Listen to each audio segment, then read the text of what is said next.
we welcome you and we thank you for being here. This is the Wise Women Revealing Service. Some of you have joined us before, some of you are here for the first time.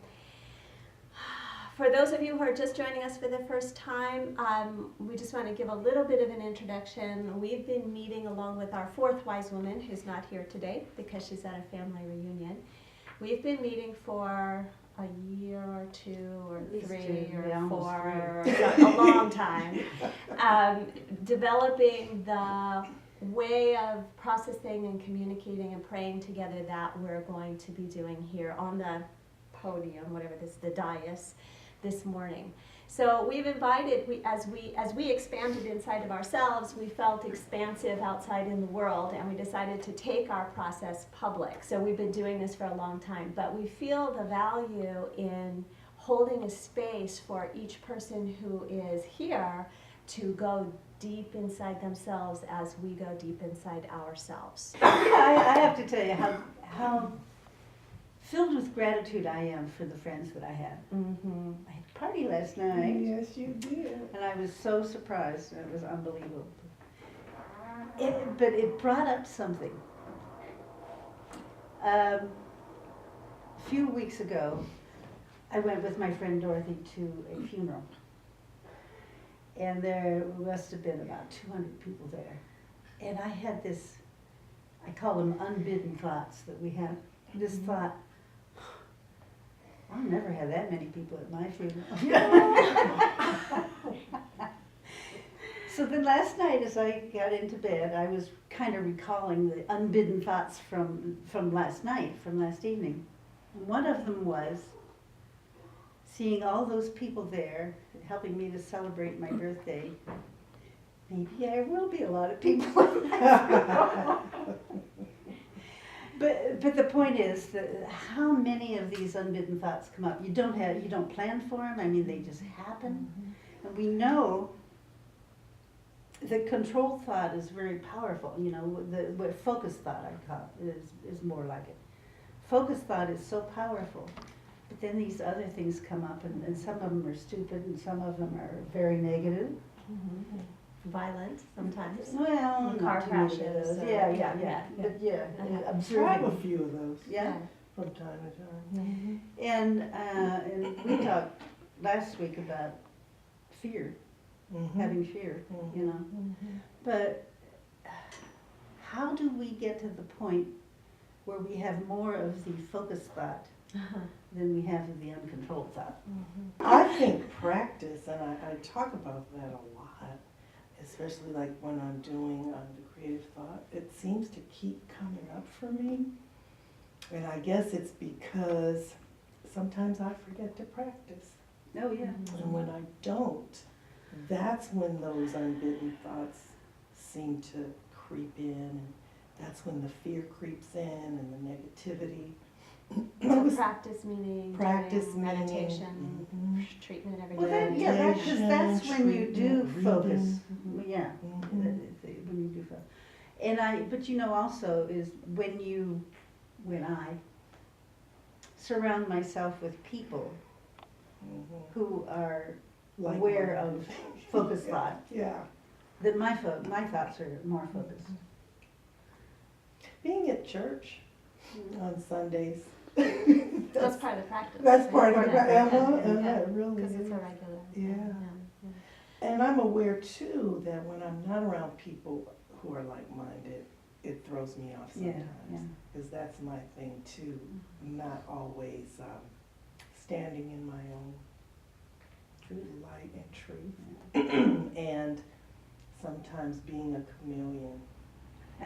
Not nearly as much as I used to, but yeah. Yeah.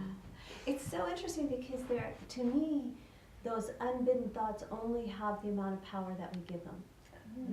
So, like all thoughts only have the amount of power that we give them. So focus empowers a thought. Dismissing disempowers the thought. So the thought comes, you go, oh, there's that, ugh, you know, like a bubble, right? It's like, okay, there, it's gone. But if we obsess about it, if we go, and I have a lot of clients who do this. Why am I having these thoughts? Why am I having these thoughts? I feel so guilty about these thoughts. I'm like, no, because that Right. empowers them, right? Right. That gives them force and gravity Absolutely. and attractiveness. You know? Well, so, and that's the thing, it's like, that's, that thought that you had, you know, about something, it says something about me if a lot of people come to my funeral. Or my birthday, right? I'd Or rather it they says- come to my birthday. Absolutely, absolutely, but it's the same thing, it says something about, it doesn't say anything about you. Mm. You know who you are, Mhm. right? I know who I am. I mean, it doesn't, we would look outside so often for that validation. We will look for the conditions in our life to validate who we imagine ourselves to be. You know, if a lot of people love me, I must be okay. Wait, it doesn't work that way. And if they don't, I'm not. I'm not okay. And if right? someone Yeah. criticizes me, I'm bad and Yeah, wrong. I mean, yeah, I deal yeah. with this with clients all the time. And it's so subtle because I know Mhm. I'm going through this whole process of selling my house, and there are things that are wrong with my house. I've lived there for 20 years. I raised my kids there. There are things that are, you know, and the people who are buying the house have agreed not to be contingent on an inspection, but they're having an inspection anyway, which they should. Mhm. The inspector's coming today, and I'm going through my, oh my God, what does it say about me that I've lived with cracked tiles in the kitchen for 15 years? What does it say about me, you know? And I'm like, does it really say anything about me? I mean, but I feel it. I understand the feeling of like, I really do believe like this whole, I have to be right in order to be okay. I have to have a good presentation in order to be okay. It's so deep in ourselves. Yeah, it's deep in our Yeah. culture. Well, It- and yes. you It just really brought up is. something else that is interesting to me. You're talking about feelings, you know. And something I've known for a long time because we teach it in religious science. But I've been reading the Divine Matrix with Greg Braden, and he talks about how that it's not the words that we speak when we pray or treat, it's the feeling we have and how important it is to generate these feelings. And Nancy and I were talking a week ago about how do you generate these feelings. In the book, Greg Braden talks, I guess in the movie that he did too, about interviewing these Buddhist monks, and he asked them, when we see you praying, what are you doing? You know, and just what is the process? And he says, well, what we're doing is we're not praying, we are feeling the prayer.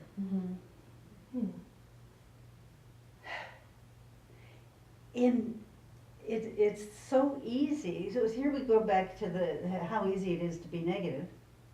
So easy to generate feelings of fear and anger and so on. But when you are praying rain, so to speak, how do you feel rain? You know, how do you get that feeling that is necessary to generate the miracle that you want to have in your life? As you guys know, money has been an issue for me. Finances and wealth consciousness has been an Gee, I issue can't for understand me. that Okay. at all, And so I've been around the block so many times on this issue, and every time I go around the block, I go deeper. I go deeper, and I started doing things like it was actually a very powerful exercise. I would buy a lottery ticket, and then not check if I won. So I'm carrying around this winning lottery ticket for a week or 2 weeks or 3 weeks or 4 weeks, you know, just having the sense that, oh, I could have, you know, $18 million or whatever it is. It's a sort of a version of Abraham's put $100 in your wallet. $100 isn't quite enough for me, so I needed 18 million. I have $1 million bill in mine. Yeah, good. Oh, that's nice. So I've been working on this, and then I realized that, and I was selling my house, and when my house sold, there's going to be a chunk of change there. It's not a huge chunk of change, but it's a chunk of money. And I was thinking about it. If you had asked me 2 weeks before I sold my house how much money would make me feel safe, right? I probably would have said a figure that's less than the amount that I'm going to have from the sale of my house. But I realized that knowing I'm going to have that, I still don't feel safe. So there's another layer Yep. to go in this, just another layer of depth. And I'm working on that. I'm working on feeling safe, irrespective of what the bank account is doing or where. It's not safe is not exactly it. Secure or something. I don't know what it is, but feeling the flow of abundance, no matter whether the bank account says 0 or 50,000. You know and it should be different. If I really am dependent on conditions, it should be different if there's 50,000 in the bank. Right. And it's not. That's what I'm finding. Right. The lack consciousness is still there. I really feel you. I I don't maybe talk about it so much with us, but I have that fear of lack of abundance. And Yeah. so we're taking this class, this Mary Morrissey. 14. No, it's called Prosperity Plus. I am finding, and this is the second time around. Third for me. Okay. Okay, I am finding just what you said. I've been going deeper in my understanding, and I'm hearing things this time around that I didn't hear before. It's almost like it's brand new. You know, Well, it's only a part year of it and a half is, ago. she re-recorded some of that. Okay. Okay. You're spoiling the point. Yeah, Barbara. I'm sure some of this that feels new I've heard. I know. I believe it. But my point is that it goes back to practice. It goes back to being vigilant and daily working on this and never letting go of that knowledge and that belief that God really is the source and substance of our supply. Well, see, there we go back to feelings. Like Yes. you need to generate that You feeling. need to feel rich. Yeah. Feel happy. Feel Yeah. like So you're if I'm- in love and if all I'm of that. sitting there in meditation or doing a treatment, how do I bring the feeling there that generates what I want to generate? It's useful to me to take an observational stance in that and say, okay, if I can't generate that feeling, what is holding on? What do I need to let go of or release in order to allow that feeling? Because that feeling is your natural state, right? That feeling of abundance and love and joy and all of that is our Wholeness natural and- state. yeah. So if we take that, if we agree with that, not everybody agrees with that, but the three of us agree with that. So if that's our natural state, what is it that I'm doing to stop that from happening? What is it that What I'm am I choosing telling to, what am I telling myself? What am I myself? choosing to be afraid of? What am I choosing to be anxious about? And they're little cords. They're little energy drains or little blocks, right? Is that what we're doing when we Yeah. That's what we're doing. Yeah. Okay. Yeah. So it's useful to think, okay, so I can't feel prosperous right now. Why not? What am I afraid of? There's another, and I love that because we talked about that before. There's another thing that Abraham talks about that I've been working on. Have we talked about the focus wheel? Oh, we have briefly, yeah, but I don't love know this anything focus about wheel. it. Oh, yeah. This Yeah. really, of course, I heard this tape a million times and Yeah. it finally just hit me what it is after, Anyway, Abraham talks about how sometimes we want to feel something, but it just doesn't resonate. It doesn't, like if I sit here and say, well, I have $1 million in my bank account. There's a part of me that says, quit lying, girl. Yeah. It's like, so with the focus wheel, it's like, Abraham explains it like this. It's like, you know how you get on a what do you call that? merry-go-round? Thank you, merry-go-round, not with the horses, Yeah, but yeah. the one Kind in the used to have park. a playground. Right. Exactly. And how if you are thinking something that doesn't resonate, it's like getting on a merry-go-round that's going so fast, you try to get on, it just pushes you off in the bushes, okay? But if you slow it down, you can get on and then make it go faster. So that's kind of what the focus wheel is like. In the center of the focus wheel is what I want. what I desire. I want love in my life, I want more money, I want, whatever.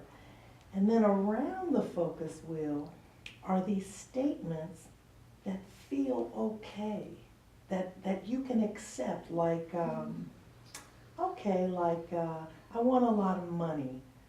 I have $1 million in my bank account. No, no, I don't, I am okay, I have a home to live in. Well, that feels good, that's true. Things have always worked out. That's true. another one, and That's so hard to hold. It is, I know. Like, I and it's know. so true And because it's we so wouldn't true. be here. That's I know, right. even but the tumultuous times feel so hard. I know. Yeah. And you feel like you're not going to get through it. Yeah. And yet here we are. We're sitting here, and I know we've all been through ups and downs. Oh, and in how our many lives. times do you look back and say, oh, thank God I went through that? Yes! Oh my God! Because when I was in it, it was like, I am never going to survive this. Yeah. I might as well just lie down and die. And I didn't, and you didn't, and you didn't, and here we are. So, so I'm saying all that to say, when you feel that, when you feel something that resonates and it's okay, then you build on that and you get to what it is you're really wanting. Well, and now Abraham's talking about it as getting more general. Definitely So I more can't general. be, That's right, more right, general. yeah, I can't be, I can't have the feeling about the $1 million in my bank account. Right. That because it doesn't feel true. And that's specific. Right. So what's more general? Yeah. There's always been a flow of abundance in my life. Exactly. Yes, Yeah. that's true. Yeah. Yeah, so that So feels that's good. another little Yeah, tool. yeah. Yeah. And I'm so glad we're talking about this because, man, that's my thing. That is really my thing. I get so scared. Gratitude, man. That's, Oh, that's every little thing. Yeah, and that's the thing. I think that's how you get the feeling. Yes. Is you just keep backing up to something you can appreciate. And when you can appreciate, when you can be in appreciation, then you're in that flow. So You're in the just keep- flow, yeah. Yeah. I'm already, I've put my surgery, my foot surgery off once again because I'm really scared and everyone I've talked to, even religious scientists have said, oh, that's such a painful surgery. And I'm like, I don't believe a word of it. Yeah. And I got it, but I want to get myself to a place where when I go in, I'm going to know that I'm going to recover quickly, as painlessly as possible. Well, you've got me scared because I have a similar thing. I'm terrified. It's all good. It's all good. Yeah. It'll be So fine. how do we get back up out of the fear? Right? Yeah, like practice every day, Yeah. and Like I never am doing mention that. it again. Yeah, Oh, yeah. I'm never going to mention it again from this moment on. Yeah. Oh, I love it. I Okay. love it. Yeah. I'm going in to have the surgery, Yeah. period. Yeah. And it's going to be And that's incredible. fine. And you're going to feel so much better Yeah. when you're done. Oh, I know. Yeah. And my sister's coming. Yeah. We're going to have Yeah. such a good time. Yeah. Yeah. Of course, we could say there's nothing to heal. Right. That's true. That's where we want to go. That's the right? bottom That's line. the thing, right? Mhm. So you're holding off on your surgery because there's some work that you still need to Yes. do inside Clearly. to get to that place where you are in command Mhm. of the conditions. Mhm. And so I think that's great. Let's Yeah. do that. Yeah, absolutely. Yeah. Whatever we need to release to be able to realize that we are the creators of that experience, whatever it is. As a therapist, are you able to bring in these principles when you're talking to people? Oh, yeah. It sometimes has to be very subtle, Yeah. And then I have a few clients who are just right there and hungry for this, kind of understanding and teaching. So it just depends, I have a few clients who are very traditional in their thinking in terms of Christianity. And it's interesting how easy you can make it work. I mean, God is God. God is all there is. So somehow I make it work. So we're just working on shifting our own inner consciousness to be in alignment with that truth, feel worthy of it, feel, believe it's possible, and feel what it would feel like to do So that. if we all felt that we're never gonna die, It's important to feel it though, because it's easy to say it. Yeah. It's easy like the $1 million. Yeah. You know, it's Yeah. easy to say it. But we aren't ever really going to die. no. No. But, oh, yeah.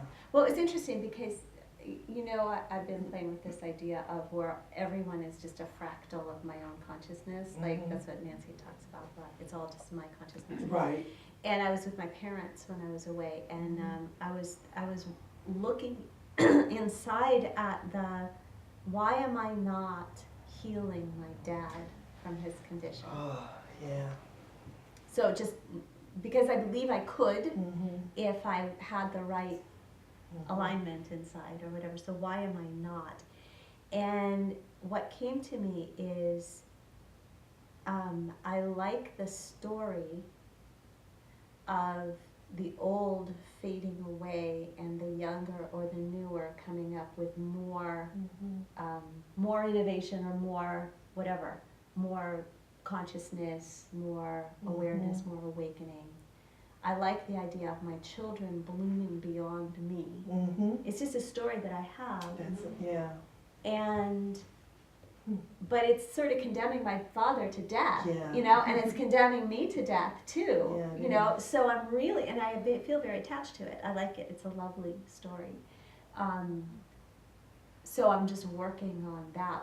How can I find the willingness to heal my father and give him eternal life, right? Really, literally, like have him walk out of that place where he's living and have his mind back and be him again.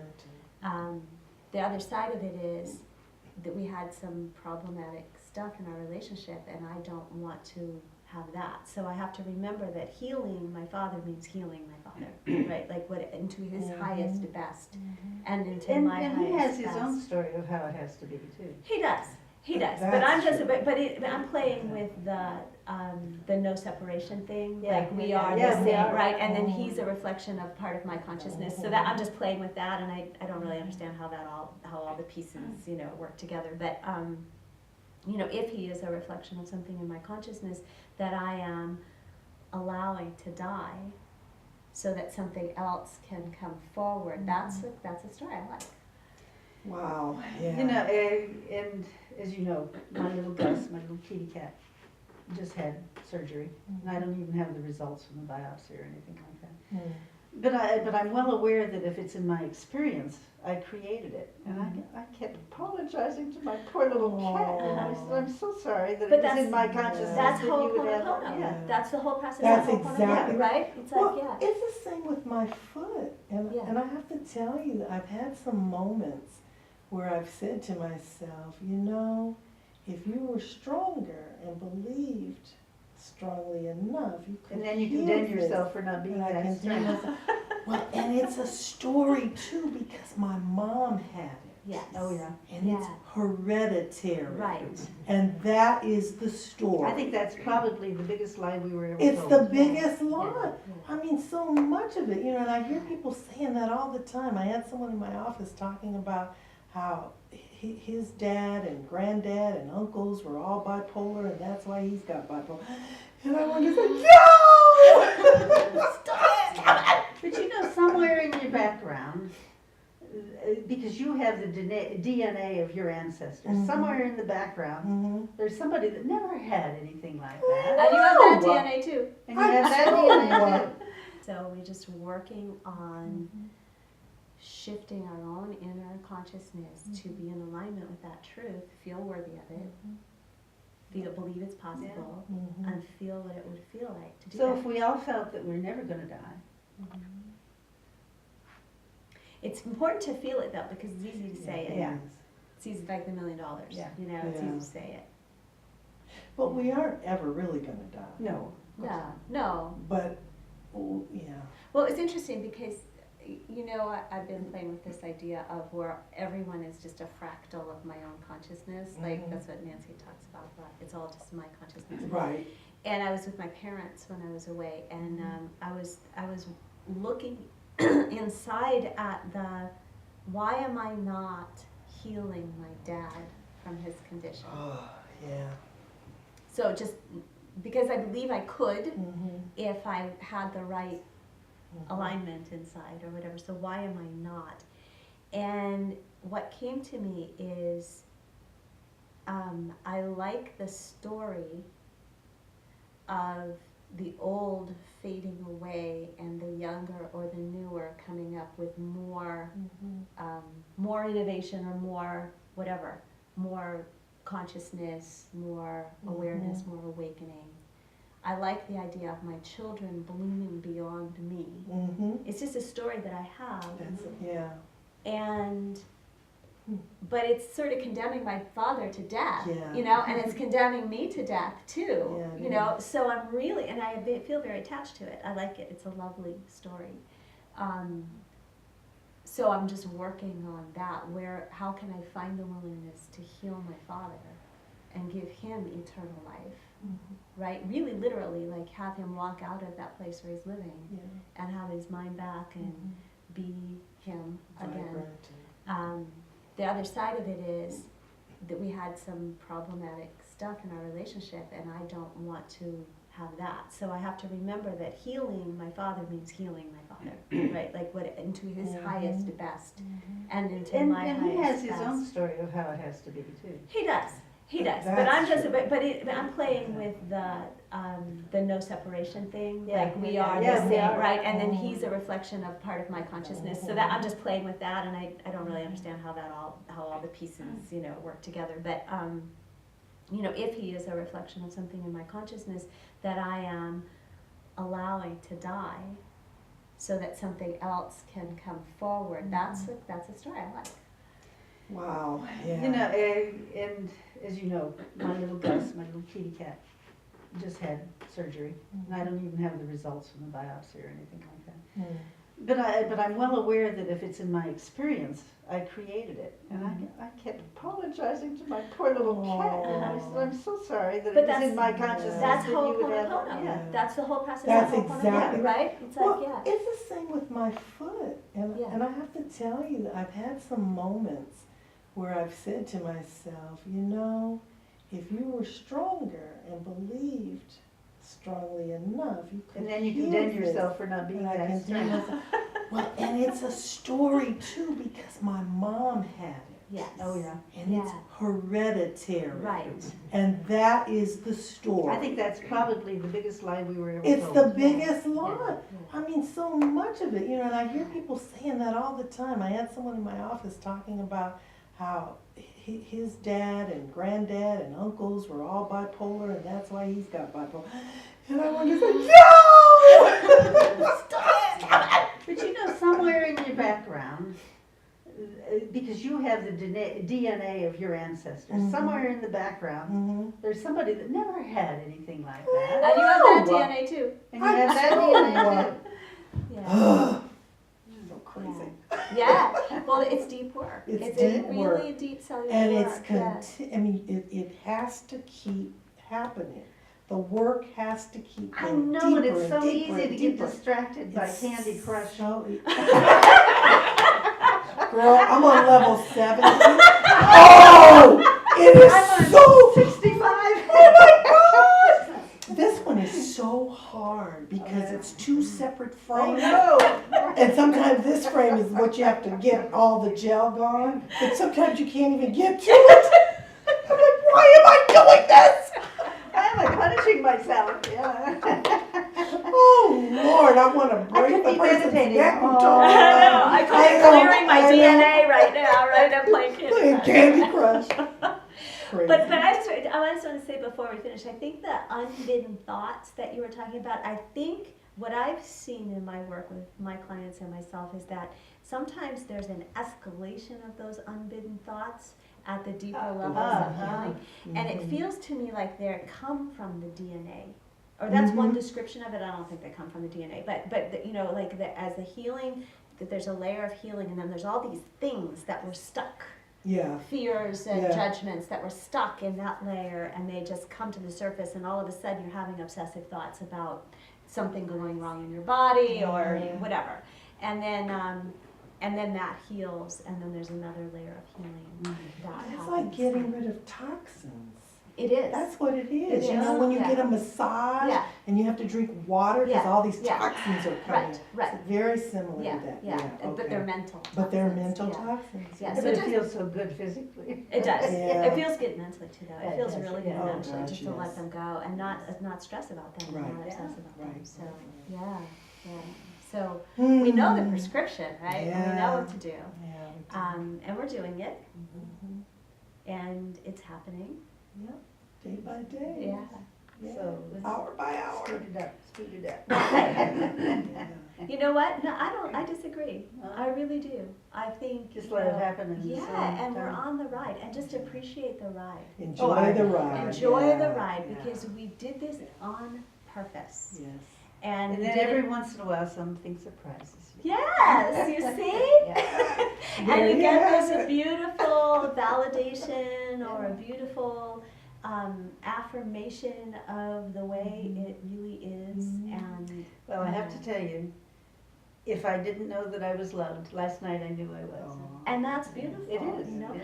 And there may have been a time in your life, or there's been time in my lives, or maybe in other people's lives that. You weren't sure you were lovable? Well, yeah, and so even if something like that happened, you'd start telling yourself a story about, oh, Oh. they're just here because of this, or they're just, you know what I mean? You don't let the love in, so that you could let it in is so beautiful, Mhm. so powerful. And remember it. Yeah, and hold it. Well, that's and that feel feeling it. I can create. Yes, Yes, you can yes. remember it anytime. Mhm. That feeling of being loved. Mhm. It's now in your toolbox, right? Yep. Ah, so let's just all breathe, knowing that with each breath it is Spirit. Spirit is right here, right now, always. And I know as each and every one of us leaves this beautiful space today, we leave in safety, and we leave with the knowledge that there is a connection of love, a heart connection that we experience here today, and we take with us, and we enjoy the experience continuously. And we spread that joy, and we spread that love, and we share that joy and love with all of those that we meet. And I know that we go deeper and deeper each day in the knowledge of the truth. The truth that God is all there is. The truth that God is the source and substance of our supply. The truth that God is love, God is light, and all is well.